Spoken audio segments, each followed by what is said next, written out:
All right, here we go.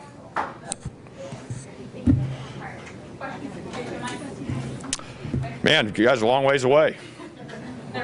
Okay. Hey, Gary. Hey, Greg. When you stood up here Monday and said you were going to handle this thing by yourself, did you have an inkling or an idea that it would come together this quickly and you'd be right back here this week introducing the head coach? Well, to be honest, I really didn't want to have certain expectations. I just wanted to when you go through these searches, one of the things you got to do is you got to kind of block out the outside noise. And Jeff was monitoring things out there and told me anything he thought I needed to hear. You know, I didn't have an expectation on time frames. I didn't want it to stretch forever, like a month or anything, but we needed to take the time to find the right person for our program, and so happens we were able to do it pretty efficiently.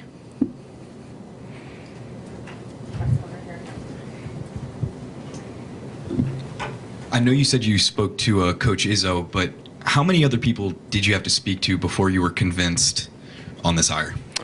Well, I had to talk to Crystal. That was important, and the girls. And I'm serious. I've been through a lot of coaching searches, and hopefully don't have to do anything anytime soon again. But I'd never sat down and had especially as good enchiladas as what they had, enchilada dinner. And Crystal's from Colorado, so she kind of understands that Tex-Mex, you know, good quality Mexican food, and it was good.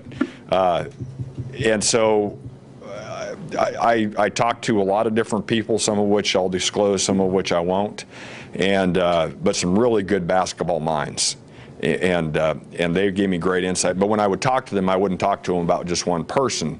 But every time that Coach Oates' name would come up, a lot of very, very positive feedback. Some who had knew him personally, others who didn't, but had watched his teams play and develop. And so it was great to get that type of reinforcement.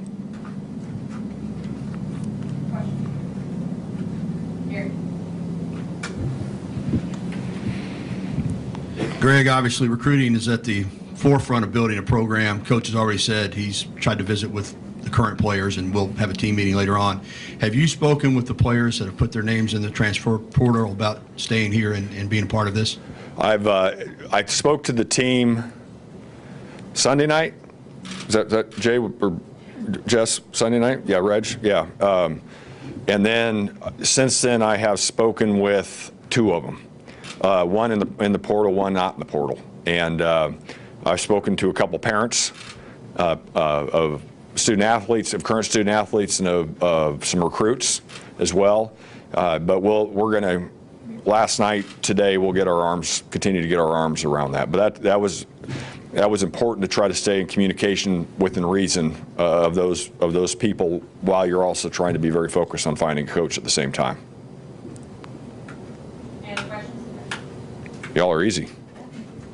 All right. Yep, one right here.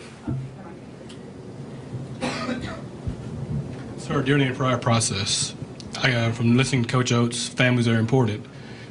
Kind of strange with them sitting right here. Yeah. But how hard was it, or was the culture of Tuscaloosa selling it on these folks to my left? Actually, to be honest, Crystal, I don't want to speak for you. It was pretty easy. I think they had already done a lot of research to begin with of what we have in Tuscaloosa. And one of the things, they thought it was pretty warm the other day when I was up there. The sun had been out 3 straight days for the first time since September. Is that right? Did I hear that right? Yeah. And I said, well, it's 72 degrees today in Tuscaloosa. And we talked about just the beauty of our campus and the Black Warrior River and Lake Tuscaloosa. And, you know, we showed the girls pictures of North River Yacht Club and the pool that's the size of Coleman Coliseum out there. So, you know, I think I can speak for Regina and I both. It's a great place.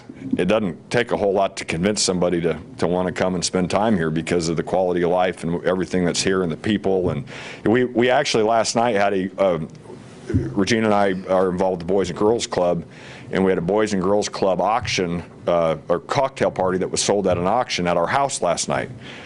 And we had already moved it twice, so I think, what's today, Thursday? So Tuesday, I called Regina. I was in Buffalo, and she said, are you going to be home tomorrow night for this deal? And I said, I don't know. We'll see. Let's see how the next few hours go. And so we she decided to continue to have the reception last night, and so when we flew into town, we walked into our house with 100 people, and so I think the girls got to see the Southern hospitality right off the bat, and how much people are excited and proud of our university.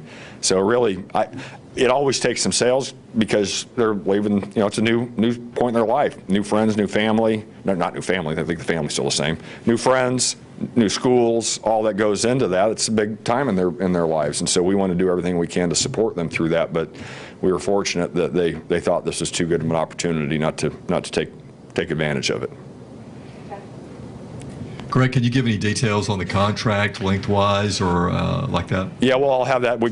He signed a memo of understanding yesterday. Dr. Bell and I signed it today. It's a 5-year contract. We're not going to release terms today, but we'll have it out there for you. But a 5-year deal, and I think both sides felt really good about it. When you think of like what you want to see in terms of like how would you define success with this basketball program? Some fans would look at, well, we want to go to the tournament every year, or there's a certain number of wins. Right. How would you define success? I think success is obviously graduating the young men on your program, giving them life skills for the future, preparing them for the rest of their lives to become men and adults, following the rules, not embarrassing our institution in that manner or any manner, and then going out and giving great effort in the development of the young people in our program, and both on and off the court. You do those things right, you're going to have success when it comes to the scoreboard and the wins column. And I do think here at Alabama we should compete for championships. That's what we want to do. We've won championships in a lot of our sports here, and obviously men's basketball. And I know Wimp was here. He had such great teams, and I remember watching those teams growing up. And I always jokingly say Wimp probably saw me play and say, that's the kind of kid I don't want to recruit to Alabama because I want to win.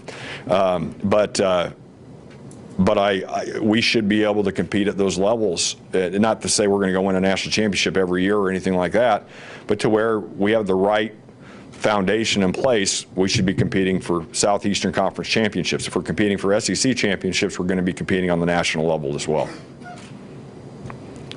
All right, we good? All right, roll Tide.